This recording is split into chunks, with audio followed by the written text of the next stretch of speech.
10 տարի առաջ Գարեգին II ամենայն հայոց կաթողիկոսի ձեռան բոցվեց մայրաքաղաքի Սայաթ-Նովա Աբովյան խաչմերուկում գտնվող Սուրբ Աննա եկեղեցին։ Նոր եկեղեցին կառուցվեց 12-ից 13-րդ դարերի կաթողիկե Սուրբ Աստվածածին եկեղեցու հարևանությամբ, ճարտարապետը Վահագն Մովսիսյանն էր, բարերարները Հրայր և Աննա Հովնանյանները։ Կաթողիկե Սուրբ Աստվածածին եկեղեցու դարավոր և Սուրբ Աննա եկեղեցու 10-ամյա պատմությունը որպես Քրիստոս առաջնորդող առաքելություն խորագրի ներքո հունիսի 8-ին նշվեց Սուրբ Աննա եկեղեցու 10-ամյակը։ Կիրակնորյա պատարագից հետո Տեր և Տիկին Հրայր և Աննա Հովնանյանների հիշատակին հոգեհանգստյան կարգ կատարվեց։ Այնուհետև Առնո Բաբաջանյան համերգասրահում տեղի ունեցավ հանդիսություն։ Տեր Զենոն քահանա Բարսեղյանը խոսեց եկեղեցու շուրջ ձևավորված համայնքային կյանքի մասին, ներկայացրեց ծխական խորհրդի,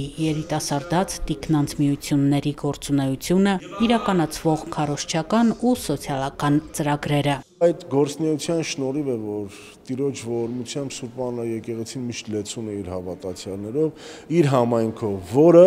ամեն կիրակի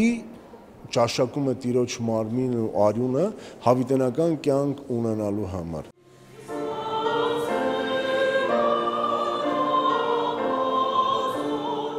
Բոլոր նրանք, ովքեր ներկայացան Առնո Բաբաջանյան համերգասրահի բեմում, եկեղեցու համայնքի անդամներ էին։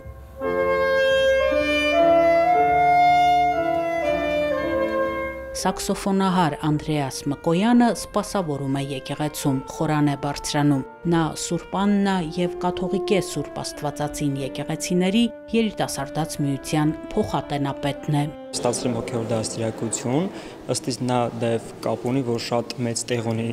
իմ կյանքում եկեղեցին և Աստված, բայց ըստ իս յուրաքանչյուր մարդ, եթե լինի նույնիսկ աշխատանքին կամ զբաղված, ամեն դեպքում ըստ իս իր սրտում կրում է Աստծուն, ու եթե մարդ իր սրտում կրում է, ապա յուրաքանչյուր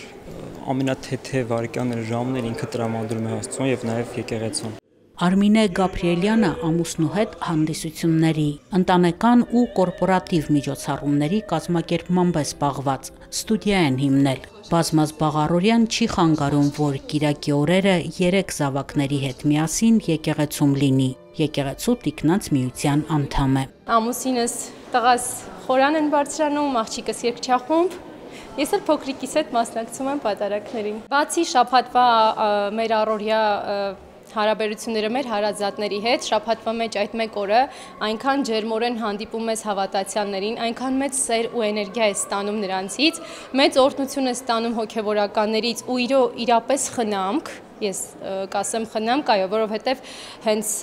եկեղեցու հոգևորականը մեծ խնամք է տանում և դա վկայում է եկեղեցու հավատացյալների մեծ բազմությունը, նրանք այնտեղ են, որտեղ տեսնում են այդ ջերմությունն ու խնամքը հոգևորականի։ Հանդիսավոր երեկոն կազմակերպել էին արվեստի հայտնի գործիչներ, որոնք ևս եկեղեցական համայնքի անդամներ են։ Ելույթ ունեցան եկեղեցու երգչախումբը, Կիրակնորյա դպրոցի սաները, երիտասարդաց միության անդամները։ Համայնքի անդամները ներկայացրին ավետարանական դրվագներ, հանդես եկան երաժշտական կատարումներով, ասմունքով։ Երեկոյի ընթացքում օրհնության գրեր բաշխվեցին։ Աննա Թամրազյան, Հարություն Տոլանյան, Եկեղեցական կյանք։